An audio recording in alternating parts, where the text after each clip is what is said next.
next.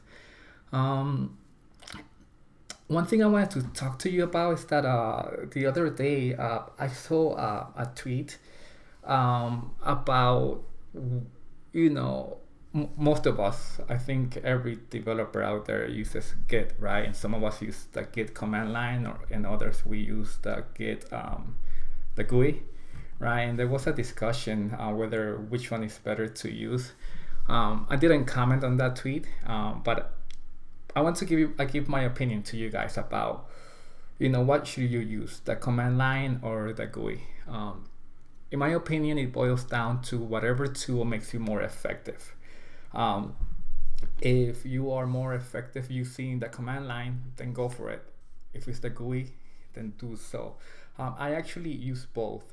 I use the GUI because honestly, it's easier to work with in when it comes to checking out the difference that you have done between the files. You can easily just check, which lines you modified and which lines, you deleted it. That's kind of hard to do on the command line.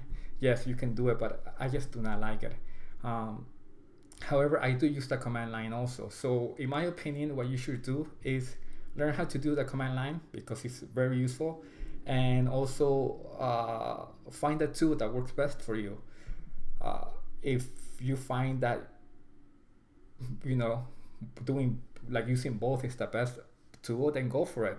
That's what I do when I need like a visual aid to see the difference between the files. I use the command line. I mean the GUI. When I need to do some weird stuff with Git, I use the command line.